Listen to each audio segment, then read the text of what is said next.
नमस्कार, the wire में आपका स्वागत है। मैं हूं आरफा खानम शेरवानी। किसी भी लोकतंत्र या समाज को चलाने के लिए जितने जिम्मेदार नेता होते हैं, उससे भी ज़्यादा मैं कहूं तो होते हैं ब्यूरोक्रेट्स यानी बाबू। वो लोग जो जनता के साथ सीधे तौर पर जुड़े होते हैं और वही एक तरह से देश चलाते हैं। नरेंद्र मोदी सरकार को ये बात पिछली किसी भी सरकार, किसी भी पार्टी से ज़्यादा समझ में आ गई कि एक तरफ अगर उन्होंने ब्यूरोक्रेसी को काबू में कर लिया तो कोई भी फ़र्क नहीं बचेगा किस तरीके से एक बिल्कुल मेहनत से अर्जित लोकतंत्र को एक तानाशाही में बदलते हुए। इस व्यक्ति को आप देख रहे हैं, इस व्यक्ति की तस्वीर एनफोर्समेंट डायरेक्टरेट के डायरेक्टर, ईडी के डायरेक्टर संजय मिश्रा। इस व्यक्ति के बारे में कहा जा रहा है सुप्रीम कोर्ट ने जो फैसला दिया है कि जो एक्सटेंशन दिया गया है मोदी सरकार के जरिए, जो संजय कुमार मिश्रा को जो ये एक्सटेंशन है वो इनवैलिड है, गैर कानूनी है। इस पर प्रतिक्रियाएं जो आ रही हैं वो ये देखिए, कहा जा रहा है कि ईडी के जो डायरेक्टर रहे संजय मिश्रा, जो अभी भी 31 जुलाई तक भी डायरेक्टर रहेंगे, उनके आतंक का राज खत्म हुआ। क्या आप हैरान नहीं हुए हैं? एक व्यक्ति जो बड़े भ्रष्टाचार के मामलों की जांच करने के लिए जिम्मेदार है ताकि भ्रष्टाचार ना हो तो आम आदमी को इसका खमियाजा ना भुगतना पड़े, विकास के कार्य ना रुकें, देश में एक इंसाफ की और बराबरी की एक तरह से बात हो, इस सब के लिए ये बड़ी जांच एजेंसियां होती हैं। इस व्यक्ति के लिए कहा जा रहा है ये चेहरा जो है ये बन गया है ईडी के आतंक का प्रतीक। क्योंकि आप ये देखिए कि विपक्ष का कोई भी ऐसा नेता इस वक्त बाकी नहीं है जो नरेंद्र मोदी, उनकी सरकार, उनकी पार्टी या फिर आरएसएस को चुनौती देने की हैसियत रखता हो, जिस पर ईडी ने संजय मिश्रा के कार्यकाल में शिकंजा उनके ऊपर पंजा ना झपट लिया हो। राहुल गांधी से लेकर सोनिया गांधी से लेकर इसके अलावा तेजस्वी यादव और तमाम साउथ के बहुत सारे नेता हैं। और अभी अभी की बात है, महाराष्ट्र आप क्यों भूल रहे हैं? महाराष्ट्र में देखिए आप कि किस तरीके से वो लोग, यानी पहले शिवसेना टूटी और उसके बाद एनसीपी टूट गई। एनसीपी में जिन 9 लोगों को मंत्री पद की शपथ दिलाई गई, उनमें कम से कम 4 लोग ऐसे हैं जिन पर ईडी और दूसरी एजेंसियों के मुकदमे चल रहे हैं। तो सीधे तौर पर नरेंद्र मोदी सरकार ने पिछले 9 साल में, और खासकर मैं कहना चाहती हूँ पिछले 4 साल में, 2019 के बाद जो दूसरा कार्यकाल प्रधानमंत्री नरेंद्र मोदी का रहा, ऐसे में तमाम तरह के विपक्ष के नेता, इसके अलावा मेरे जैसे पत्रकार भी, इसके अलावा मेरी जैसी संस्थाएं भी और सामाजिक कार्यकर्ता या फिर वो लोग जो किसी भी तरीके से नरेंद्र मोदी के लिए उनसे जवाबदेही मांग रहे हैं, उनको कोई राजनीतिक चुनौती दे सकते हैं, किसी भी तरीके से उनका जो एक छत्र राज है उसको चुनौती देने की स्थिति में है, उसमें ईडी को इस्तेमाल किया गया। और ये व्यक्ति जो संविधान के प्रति जिसकी जवाबदेही होनी चाहिए थी, वो अपने सियासी आकाओं के प्रति अपनी जवाबदेही दे रहा था, सत्ता के आगे नतमस्तक हो चुका था। इसने ये भी नहीं सोचा कि इस व्यक्ति को जो उसका काम है, जो इसकी संवैधानिक जो धर्म है वो क्या है। क्या अपने सियासी आकाओं के जो आदेश हैं, जो उनके हुक्म हैं, उनको बजा लाना है, या आम जनता की परवाह करते हुए आम जनता को तकलीफ ना पहुंचे, बड़े बड़े लोग भ्रष्टाचार करके आम लोगों का पैसा ना उगाही करें, उस सबको देखना, उस सबको सही करना, दुरुस्त करना, इस तरह की बड़ी एजेंसियों का काम था। तो आप ये देखिए कि सुप्रीम कोर्ट ने साफ तौर पे ये कह दिया है कि ये जो एक्सटेंशन का फैसला है इसको अवैध करार दे दिया है। अदालत ने हालांकि उन संशोधनों को बरकरार रखा है जिसके तहत जो ईडी और सीबीआई के निदेशकों की जो नियुक्ति है 5 साल के लिए करने का जो प्रावधान किया गया था। तो सुप्रीम कोर्ट ने ये जो ईडी के डायरेक्टर एसके मिश्रा हैं उनका एक्सटेंशन तो रद्द कर दिया है, लेकिन पब्लिक इंटरेस्ट में ये कहा कि 31 जुलाई तक वो जारी रख सकते हैं। मैं सोच रही थी कोई भी व्यक्ति जिसमें ज़रा भी सेल्फ रिस्पेक्ट होती, थोड़ी भी अपना ख्याल, अपनी इज्जत होती, तो शायद वो 31 जुलाई तक, यानी महीना ख़त्म होने तक भी इसको जारी नहीं रखता। इस सबसे भी ज़्यादा ये जो कार्यकाल है इनका 4 महीने और था। 4 महीने में आप ये सोचिए कि जिसे आतंक का राज कहा जा रहा है, वो आतंक का राज कहाँ तक ये और ज़्यादा बरकरार रहता। अब अमित शाह जो कह रहे हैं ये बड़ी महत्वपूर्ण बात है। इस फैसले से भी ज़्यादा महत्वपूर्ण है देश के गृह मंत्री का ये बयान आना। अब ये सोचिए कि हालांकि जो ईडी की बात है, जो ईडी का की जो देखरेख है वो वित्त मंत्रालय को होनी चाहिए। कांग्रेस पार्टी ने ये सवाल उठा भी दिया है, लेकिन गृह मंत्री इस पर प्रतिक्रिया दे रहे हैं। गृह मंत्री कह रहे हैं कि ये तो कोई खास बात नहीं है, अहम नहीं है कि ईडी का डायरेक्टर कौन है, क्योंकि जो भी इस पद पर होगा वो विकास विरोधी मानसिकता रखने वाले परिवारवादियों के बड़े पैमाने पर भ्रष्टाचार पर नजर रखेगा। अब यहाँ पहली बात तो ये है कि वायर पर ही कई बार हम इस पूरी जो थ्योरी है कि परिवारवाद सिर्फ विपक्ष में है, परिवारवाद का क्या जिक्र हो रहा है, आप बात कर रहे हैं राहुल गांधी की, आप बात कर रहे हैं तेजस्वी यादव की, अखिलेश यादव की, लेकिन परिवारवाद जितना ऑपोजिशन में विपक्ष में है उससे कहीं भी कम नहीं है, बल्कि उससे कहीं ज़्यादा परिवारवाद भाजपा में है। हम इस थ्योरी को हम कई बार पंक्चर कर चुके हैं द वायर पर कि परिवारवाद की बार बार दुहाई देने वाली भाजपा के भीतर भी परिवारवाद कम नहीं है, बल्कि ऑपोजिशन से कहीं ज़्यादा है। अब जब ये कह रहे हैं कि इनके हटने के बाद भी हम परिवारवादियों को सबक सिखाते रहेंगे, तो क्या ये चुनौती दे रहे हैं अमित शाह साहब सुप्रीम कोर्ट को कि आप जो भी फैसला देते रहिए, हमें जो करना है हम वही करेंगे? या फिर एक तरह से एक मुंह से निकली हुई ऐसी बात है जो उन्हें अंदाज़ा नहीं था कि वो ये कह रहे हैं कि हम ईडी का जैसे इस्तेमाल हम करते रहे थे हम वैसे ही करेंगे, या हम अपने तरीके निकाल लेंगे, या हमें मालूम है कि हम किस तरीके से कहेंगे? ये हैं ज़रूर दो वाक्य, लेकिन अगर आप इनको गहराई से समझने की कोशिश करें कि हाँ ठीक है, ईडी का डायरेक्टर कौन है इससे कोई फ़र्क नहीं पड़ता, लेकिन हम जो डायनेस्ट हैं, जो विकास विरोधी मानसिकता रखने वाले लोग हैं, परिवारवादी हैं, हम उनको देख लेंगे। अगर ऐसी ही बात थी कि ईडी का डायरेक्टर कौन है इससे कोई फ़र्क नहीं पड़ता, तो आप सुप्रीम कोर्ट में क्यों लड़ रहे थे इस केस को? सुप्रीम कोर्ट को क्यों बार बार कन्विंस करने की कोशिश कर रहे थे कि इस व्यक्ति को बने रहना चाहिए? बार बार क्यों इस व्यक्ति को, एक ही व्यक्ति को, क्या पूरे देश में सिर्फ एक ही अधिकारी ऐसा बचा है जिसके पास ये लियाकत है, ये योग्यता है कि वो ईडी का डायरेक्टर बने? क्यों इस व्यक्ति को बार बार? क्योंकि ये व्यक्ति पूरे तरीके से बिना किसी झिझक के, बिना किसी हेजिटेशन के तमाम तरह के फरमान सुनने को तैयार था। और जाहिर है अब आखिर के 9 महीने बचे हैं और ऐसे में नहीं चाहती भाजपा, नरेंद्र मोदी, अमित शाह के इस पूरे जो पूरा माहौल बन रहा है डर का, खौफ का, इसको किसी भी तरीके से डिस्टर्ब किया जाए। तो आप ये देखिए कि जब परिवार की बात आती है, खासकर तो मैं ये सोचती हूँ कि चलिए राहुल गांधी का परिवार होगा, तेजस्वी यादव का होगा, अखिलेश यादव का भी परिवार होगा, लेकिन आरएसएस के परिवार से बड़ा तो कोई परिवार नहीं है। अगर उस तरफ परिवारवाद चल रहा है तो इधर भी अंग्रेजी में एक शब्द होता है ओलिगार्की, यानी आप एक छोटे समूह, एक लोगों का एक समूह ऐसा बनाते हैं जो हो सकता है आपसे उनका खूनी रिश्ता ना हो, लेकिन ओलिगार्क तो है यहाँ पर, यानी वो लोग जो आपस में रिश्तेदार ना हो, लेकिन उसके बावजूद भी एक छोटा लोगों का समूह ये तय करता है कि सत्ता पर उनका राज रहेगा। तो अगर डायनेस्ट नहीं है तो ओलिगार्क्स हैं यहाँ पर। इस शब्द का आप ध्यान रखिए जब भी आपसे कोई परिवारवाद की बात करता है, कि ज़रूरी नहीं है कि सगे बहन भाई या माँ बेटे या बाप बेटे या उन्हीं का परिवार चले। जिस तरह से एनसीपी के ऊपर भी अजीत पवार जो हैं वो आरोप लगा के चले गए हैं कि उनकी बेटी के लिए अब जो है वो भतीजे को एक तरह से दूर झटक दिया गया है। तो अब यहाँ सवाल ये पैदा हो रहा है कि आरएसएस परिवार के बारे में आखिर किस तरीके से देखा जाए? क्या वो परिवार अगर आपको नामंजूर है तो क्या ये परिवार मंजूर है? तो बेहद जो करारा झटका, मैं कहूँगी धीरे से झटका ज़ोर से लगा है बिल्कुल भाजपा को ये। और अब जाहिर है वो ये कह रहे हैं कि हमें कोई फ़र्क नहीं पड़ता कि कोई भी डायरेक्टर हो। अब यहाँ ईडी के ऊपर अगर आप ये देखें कि जितना ख़राब, मैं कहूँगी शर्मनाक परफॉर्मेंस रहा है ईडी का, अगर पिछले दिनों में देखा जाए, मैं पढ़ रही थी कि किस तरीके से 2014 से पहले 54% ऐसे मामले थे जो ऑपोजिशन के नेताओं पे थे, यानी कि जो सत्ता पक्ष में लोग थे उनके ऊपर भी मुकदमे थे, विपक्ष में जो लोग थे उनके ऊपर भी मुकदमे थे। यहाँ पर ये कहने की बिल्कुल कोशिश नहीं है कि उस वक्त जो पॉलिटिकल पार्टी थी, कांग्रेस पार्टी, वो उसका गलत इस्तेमाल नहीं कर रही थी, लेकिन अगर आप इसके बीच खाई देखें, 54% 2014 से पहले और अब 95% 2014 के बाद, शर्मनाक है अपने आप में। मैं कहूँगी कि बिल्कुल एक तरह से ज़मीन में सर देने जैसा है कि आप ये देखिए कि 95% वो लोग, ज़रा भी ये नहीं सोचा कि जब ये आंकड़ा आम जनता के सामने मेरे जैसे पत्रकार जब आपको ये बताएंगे और पेश करेंगे ये आंकड़ा, तो आप किस तरीके से इसको देखेंगे कि 95% लोग ऑपोजिशन के हैं जिनको इस पूरे दायरे में रखा गया। इसके अलावा आप ये देखिए पूरी दुनिया की, मुझे लगता है कि जो बड़े करप्शन को एक्सपोज करने वाली, उनकी जांच करने वाली जो एजेंसीज़ हैं, उनमें शायद बदतरीन या सबसे बदतरीन परफॉर्मेंस हमारे भारत में जो प्रवर्तन निदेशालय है उसका रहा होगा। 100 में से 1 से भी कम केस को सॉल्व किया है। अब तक 6000 केसेस की शुरुआत हुई है, इनको शुरू किया, यानी आप ये देखिए 6000 केसेस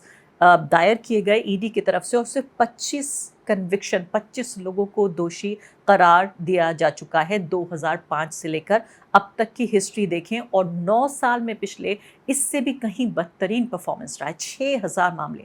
अब सीधे तौर पे जब मैं ये आरोप लगा रही हूँ यहाँ पर कि लोगों को डराने के लिए, धमकाने के लिए, अपना एक छत्र राज स्थापित करने के लिए, भारत को एक लोकतंत्र से एक तानाशाही के सिस्टम में बदलने के लिए ईडी का इस्तेमाल किया जा रहा है, तो क्या आप अभी भी हैरान हैं? 6000 में से 25, और ये 2005 से लेकर अब तक की, यानी कमोबेश 20 साल की ये हिस्ट्री है, और 2014 के बाद इससे भी कहीं कम। अब जो प्रतिक्रियाएं आ रही हैं वो भी अपने आप में देखने वाली हैं। इससे पहले मैं आपको बता दूं कि मार्च के महीने में ही 14 जो विपक्षी पार्टियां हैं, सुप्रीम कोर्ट उन्होंने मूव किया था कि किस तरीके से ईडी, सीबीआई जैसी एजेंसियों का सरकार इस्तेमाल कर रही है। तो justice BR Gavai, justice Vikram Nath और जस्टिस संजय करोल की बेंच ने कहा कि 2021 और 2022 में एक्सटेंशन देना सुप्रीम कोर्ट के जो सितंबर 2021 में जो सुप्रीम कोर्ट ने जो फैसला सुनाया था, जो आदेश था सुप्रीम कोर्ट का, उसके खिलाफ है, अपने ही आदेश के सुप्रीम कोर्ट के खिलाफ है। वो इससे मुझे याद आ रहा है कि जब सुप्रीम कोर्ट का एक और वर्डिक्ट अभी दिल्ली सरकार के जो अधिकारी हैं उनकी पोस्टिंग और प्रमोशन के बारे में जब आया था, तो उस पर सीधे ऑर्डिनेंस लाकर किस तरीके से उस फैसले को बदल दिया। जब अमित शाह का पिछले मैं बयान सुन रही थी तो उसमें मुझे इसी तरह की एक भनक सी लगी कि क्या वही वाली बात हो रही है कि सुप्रीम कोर्ट जो चाहे कर सकता है, लेकिन हम करेंगे, हमें अपने हथियार चलाने आते हैं, हमारे पास अपनी तरकीबें हैं। तो इस आदेश में सुप्रीम कोर्ट ने केंद्र को मिश्रा का कार्यकाल ना बढ़ाने का निर्देश दिया था, उसके बावजूद भी ये बढ़ाया गया। सुप्रीम कोर्ट में इसको कंटेस्ट कर रही है, इस मुकदमे को लड़ रही है भारत की सरकार है वो, और उसके बावजूद भी अमित शाह कहते हैं कि ईडी का डायरेक्टर कौन होगा, इससे हमें कोई फर्क नहीं पड़ता। सुप्रीम कोर्ट ने सेंट्रल विजिलेंस कमीशन यानी CVC एक्ट और Delhi police special establishment act में जो संशोधन किया था उसको बरकरार रखा, और ये जो संशोधन है इनके जरिए सरकार को CBI और ED का कार्यकाल 1-1 साल 3 बार बढ़ाने की ताकत मिली। इसमें प्रशांत भूषण का ये ट्वीट देखिए, वो ये कह रहे हैं कि एक तरफ ये तो फैसला अच्छा हुआ, लेकिन दूसरी तरफ जो ताकत मिलती है इनको आगे बढ़ाने की, एक्सटेंशन देने की, वो क्यों सुप्रीम कोर्ट ने बरकरार रखी है, उनको समझ में नहीं आता। जो कांग्रेस पार्टी है उसका इस पे रिएक्शन आया है। इस पर पवन खेड़ा ये कह रहे हैं कि गृह मंत्री उस एजेंसी पर टिप्पणी क्यों कर रहे हैं जो कि टेक्निकली अगर देखा जाए तो वित्त मंत्रालय के को रिपोर्ट करती है। इससे ये पता चलता है कि 2 लोगों को छोड़कर बाकी मंत्रिमंडल बेरोजगार है। अगर ईडी का निदेशक कौन है इसके लिए कोई फर्क नहीं पड़ता आपको, तो वर्तमान पदाधिकारी को 2 बार एक्सटेंशन क्यों दिया गया और आपकी सरकार तीसरे एक्सटेंशन के लिए क्यों लड़ रही है? बिल्कुल वाजिब बात है ये, पवन खेड़ा जो कह रहे हैं।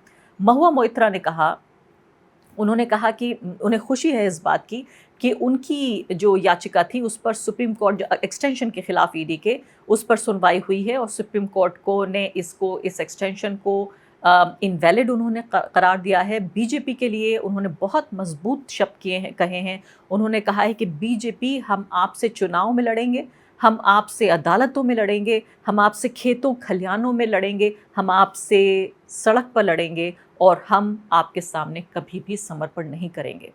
बहुत ही मजबूत शब्दों का इस्तेमाल किया है महुआ मोइत्रा ने, TMC की सांसद हैं ये। और इसके अलावा आप ये देखिए कि कई वजहें जो गिनाई गई थीं, इससे पहले कि मैं आपको बताऊं कि आखिर संजय मिश्रा का थोड़ा पृष्ठभूमि भी आप जान लीजिए। वो व्यक्ति जिसके लिए कहा जा रहा है कि आतंक कर रहा, जब उसका ख़त्म हो सकता है।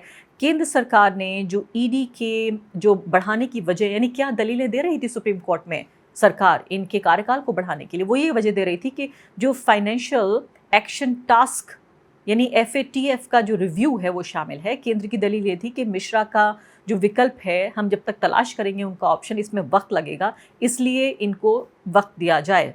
तो अब हम सुन लेते हैं मीतू जैन, जिनकी ये रिपोर्ट द वायर में पढ़िए आप, ये छपी है उनकी। मीतू जैन वरिष्ठ पत्रकार हैं, वो क्या कह रही हैं, फिर लौटते हैं। देखिए, इसमें 2 अहम बातें हैं। पहली बात, सुप्रीम कोर्ट में क्या हुआ। सुप्रीम कोर्ट में केंद्र बार बार एक ही चीज़ दोहरा रही है कि डायरेक्टर ईडी का होना बड़ा ज़रूरी है। 2021 में उन्होंने सुप्रीम कोर्ट को बोला कि ये एक बहुत ही ज़रूरी काम में बिजी हैं, इसलिए उनका होना ज़रूरी है। 2023 में जब कोर्ट ने दोबारा से पूछा कि ऐसी क्या बात है कि आप इसी शख्स को रखना चाहते हैं डायरेक्टर ईडी और इसको छोड़ना नहीं चाहते, तो सरकार ने बोला कि एक फाइनेंशियल एक्शन टास्क फोर्स करके एक UN की संस्था है जो हमारे देश का एक रिव्यू कर रही है, पीयर रिव्यू जिसे कहते हैं। सरकार का कहना था कि FATF रिव्यू में, कंट्री रिव्यू जिसे कहते हैं, इसमें डायरेक्टर ईडी का होना बड़ा ज़रूरी है। अब दूसरी बात इसमें यह है कि वाकई में क्या डायरेक्टर ईडी का होना इतना ज़रूरी है?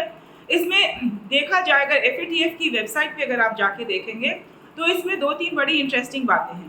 पहली बात, जो नोडल मिनिस्ट्री एफएटीएफ के हिसाब से है हमारे इंडिया की, वो वित्त मंत्रालय की डिपार्टमेंट ऑफ इकोनॉमिक अफेयर्स है, ठीक है।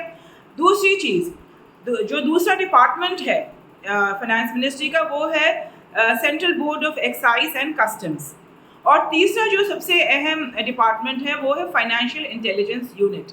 यानी कि इन तीनों डिपार्टमेंट्स में, end of course law ministry का भी उन्होंने जिक्र किया है, इन चारों डिपार्टमेंट में एनफोर्समेंट डायरेक्टरेट का कहीं पे रोल नहीं आता, और ना ही रोल आता है पर इसका कहीं जिक्र नहीं है एफएटीएफ वेबसाइट पे। अब इम्पॉर्टेंट बात यह है कि ऐसी क्या खासियत है डायरेक्टर ईडी में जो उन्हें रखना चाहते हैं। इम्पॉर्टेंट बात यह है कि चाहे आप जो सेक्रेटरी टू द डिपार्टमेंट देख लें, चाहे डिपार्टमेंट ऑफ रेवेन्यू या डिपार्टमेंट ऑफ इकोनॉमिक अफेयर्स, तीनों में 3-3 सेक्रेटरी कम से कम बदल चुके हैं पिछले 3-4 साल में। जहाँ तक एफआईयू की बात है, जो एक अहम डिपार्टमेंट है एफएटीएफ के हिसाब से, एफआईयू का भी जो ऑफिसर था वो 2022 में, पिछले साल कुछ महीने पहले रिपैट्रिएट हो गया, यानी कि उसे भी रखना उन्होंने ज़रूरी नहीं समझा। और इंटरेस्टिंग बात ये है, अगर संजय मिश्रा को सरकार रखना भी चाहती तो ये जो एफएटीएफ रिव्यू की हम बात कर रहे हैं ये 2024 तक चलेगी। 2023 में शुरू हुई, इस साल की शुरुआत में। नवंबर में एक मीटिंग है इंडिया में जिसमें सवाल जवाब किए जाएंगे। जो दुनिया की बड़े बड़े देश हैं वो इस कमेटी के मेंबर हैं, वो आके हमसे सवाल करेंगे, इसका हमें जवाब देना होगा। और अगर हम एनफोर्समेंट डायरेक्टरेट पर से का अगर हम रिकॉर्ड देखें तो उसके ऊपर बहुत सारे सवाल उठाए जाएंगे, क्योंकि जैसे सॉलिसिटर जनरल ने खुद माना कोर्ट में, उन्होंने बोला कि कानून तो हमने अब लगा लिए हैं, अपने जितने भी मनी लॉन्ड्रिंग के, टेरर फाइनेंसिंग वगैरह वगैरह से रिलेटेड जितने भी कानून हैं वो तो हमने बना लिए हैं, बट इसके बाद अब ये कानून कैसे इम्प्लीमेंट हो रहे हैं ये देखना ज़रूरी है। तो इम्पॉर्टेंट चीज़ ये है कि जो डायरेक्टरेट ऑफ एनफोर्समेंट है वो ये कानून कैसे इम्प्लीमेंट कर रही है, उसका परफॉर्मेंस क्या है। फॉर एक मैं आपको सिर्फ एक आंकड़ा दूंगी, अभी तक 6000 केसेस ईडी ने फाइल करे हैं, और जो कन्विक्शन रेट है, जो कोर्ट में वो कन्विक्शन के लिए फाइनल हियरिंग के लिए जो गए हैं, वो टोटल कितने केसेस हैं? 25 में से कन्विक्शन कितने में हुआ है? 24। यानी कि 6000 केसेस में कन्विक्शन रेट जो है वो 24 केसेस का है। और ईडी कहती है हमारा कन्विक्शन रेट 94% है, यानी कि 25 केसेस में देखें तो 94% है। पिछले 10 सालों में ईडी का क्या रवैया रहा है, कैसे उन्होंने परफॉर्म्स किया है, इसके ऊपर काफ़ी सारे सवाल उठाए जाएंगे, एफएटीएफ उठाएगी। बट जैसे मैंने बोला, ईडी कोई अहम डिपार्टमेंट नहीं है, उसका कोई इतना बड़ा रोल नहीं है। सरकार बार बार डायरेक्टर एनफोर्समेंट को बचाने के लिए कोई ना कोई नया बहाना ढूंढ रही है। इसीलिए सुप्रीम कोर्ट ने पिछली हियरिंग में भी बोला था कि ये आप आफ्टर थॉट है, ये आपको बाद में ख्याल आया है, और इसीलिए शायद इस बार उन्होंने बोला है कि संजय मिश्रा कंटिन्यू नहीं कर सकते हैं एज डायरेक्टर ईडी। और हालांकि सिर्फ 4 महीने बचे हैं, ज़्यादा फर्क नहीं पड़ता, पर फिर भी एक ये देखा जाए तो एक ये इम्पोर्टेंट बात है जो सुप्रीम कोर्ट ने बोली है। तो जो ईडी के डायरेक्टर हैं वो संजय मिश्रा, ये 63 साल के हैं, संजय कुमार मिश्रा, और 1984 के आईआरएस ऑफिसर हैं। इससे पहले इनके बारे में ये भी कहा जाता रहा कि ये जो कांग्रेस के कई मंत्री थे उनके भी बहुत नज़दीक थे। सत्ता पलटने के साथ साथ किस तरह से उन्होंने अपना ईमान भी पलट दिया, पहले उस पार्टी के साथ, अब इस पार्टी के साथ। अब आप ये देखिए, इससे पहले अक्टूबर के महीने में 2018 में 3 महीने के लिए ईडी का उनको इंटरिम डायरेक्टर नियुक्त किया गया था, फिर 2 साल का पूरा कार्यकाल उन्हें मिल गया, और एक तरह के इकोनॉमिक एक्सपर्ट भी वो माने जाते हैं। इनकम टैक्स से जुड़े हुए कई हाई प्रोफाइल मामलों को माना जाता है कि उन्होंने सुलझाया है, लेकिन वो इतिहास है। अब ये देखिए, अभी फ़िलहाल तो अपने जो पॉलिटिकल मास्टर्स हैं उनके लिए ऐसा लगता है कि वो काम कर रहे हैं। फ़िलहाल द वायर के फाउंडिंग एडिटर M.K. वेणु, उनसे मैंने ये जानने की कोशिश की कि अब चुनाव में 9 महीने का वक्त बाकी है, ऐसे में ईडी में ये जो एक तरह से एक छोटा डिस्टर्बेंस जो हुआ है, जिसको अमित शाह कह रहे हैं कि कोई फ़र्क नहीं पड़ता, इससे क्या फ़र्क पड़ेगा? क्या विपक्ष को एक नई ताकत मिलेगी? क्या सत्ता पक्ष के लिए इसको कितने बड़े झटके के तौर पर देखा जाए? कल सुप्रीम कोर्ट के आदेश ने जो जिस तरह एनफोर्समेंट डायरेक्टरेट के चीफ को एक और एक्सटेंशन देने से मना किया और उसको गैर कानूनी ठहराया, उसके बाद ऑपोजिशन पार्टीज काफी उत्साहित हैं और सरकार से उन्होंने डिमांड किया कि वे माफी मांगे कि किस तरह ये एनफोर्समेंट जो डायरेक्टर है संजय मिश्रा, इस एनफोर्समेंट डायरेक्टर को खासकर एक्सटेंशन पे एक्सटेंशन दिए जा रहे थे पिछले 2 साल से 3 साल से, और उसको और एक्सटेंशन जो सुप्रीम कोर्ट ने कहा नहीं दिया जा सकता और ये गैर कानूनी है। इससे ये पूरा जो मसला जो है, जो पूरा जो डिबेट है कि किस तरह एनफोर्समेंट डायरेक्टर का गैर इस्तेमाल हो रहा है, और जो अपोजिशन का हमेशा ये चार्ज रहा है कि किस तरह बीजेपी सरकार के अंडर जो एनफोर्समेंट डायरेक्टरेट का इस्तेमाल ऑपोजिशन पार्टीज को डराने धमकाने और उनको तोड़ने की, और उनको भाजपा तोड़ के भाजपा में शामिल करने की जो साजिश, जो ऑपोजिशन का ये चार्ज है, वो उसमें एनफोर्समेंट डायरेक्टरेट का एक अहम रोल रहा है। ये ऑपोजिशन का चार्ज है और ये सभी मानते भी है। लोगों को भी ये बात समझ में आई कि एनफोर्समेंट डायरेक्टरेट और सीबीआई और इनकम टैक्स डिपार्टमेंट इस सरकार की पूरी मदद कर रहे हैं ऑपोजिशन को डराने धमकाने के मामले में। और ये भी कहा गया जब महाराष्ट्र में जो बात हुई कि जो अजीत पवार फैक्शन, उनके साथ जो एमएलए जो तोड़ के अपनी पार्टी से शरद पवार जी को छोड़ के जब बीजेपी में शामिल हुए, तो उसे ईडी फैक्शन उसको ठहराया गया, उसको कहा गया कि ईडी फैक्शन है। तो इससे ये मामला फिर से गर्म हुआ है कि एनफोर्समेंट डायरेक्टरेट का क्या रोल रहा है। तो सुप्रीम कोर्ट ने जब गैर कानूनी ठहराया उनके एक्सटेंशन को संजय मिश्रा के, तो उसके बाद ताज्जुब की बात यह है कि गृह मंत्री जी अमित शाह जी की एक बड़ी कड़ी टिप्पणी आई। उसमें उन्होंने कहा कि ये कोई फर्क नहीं पड़ता कि डायरेक्टर कौन है, कोई नया डायरेक्टर आएगा तो भी एनफोर्समेंट डायरेक्टरेट उसी कड़े अपना कड़ा रुख अपनाएगी। और उसी तरह उन्होंने कहा कि जो डायनेस्टिक करप्शन है और डायनेस्टिक पार्टीज के पीछे उसी तरह एनफोर्समेंट डायरेक्टरेट उनके खिलाफ केसेस करेगी, और ये सिलसिला जारी रहेगा। तो इससे इससे बड़ा ताज्जुब इससे हमें ये लगता है क्योंकि अमित शाह जी ने पहली बार ये साफ साफ कह दिया कि एनफोर्समेंट डायरेक्टरेट जो फैमिली कंट्रोल्ड जिसे कहें पॉलिटिकल पार्टीज, उसमें आप कांग्रेस और सारी रीजनल पार्टीज तकरीबन आ जाती हैं। चाहे आप डीएमके ले लें, चाहे आप एनसीपी ले लें, शरद पवार की पार्टी ले लें, चाहे आप और पार्टियां ले लें, ज्यादातर सब परिवार के कोई ना कोई पॉलिटिकल परिवार के कंट्रोल में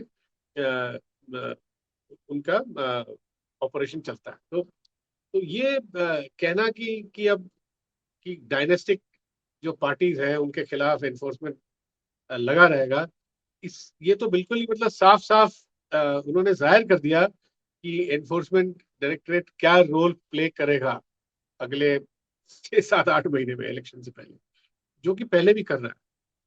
तो अमित शाह जी ने ऑफकोर्स ये बात कोई नहीं कही कि भाई कि ऐसा भी नहीं है कि कोई डायनेस्टी, जो बीजेपी के अंदर भी कई फैमिली पनप रही हैं और सबको पता है, बड़े बड़े लीडर्स, उनके फैमिली, उनके परिवार के लोग भी इलेक्शन लड़ते हैं। तो मगर खासकर उन्होंने कहा डायनेस्टिक एंटाइटलमेंट, मेरे का इशारा पूरा ऑपोजिशन की तरफ, क्योंकि बीजेपी के खिलाफ तो कोई कार्रवाई करते नहीं बीजेपी लीडरों के खिलाफ।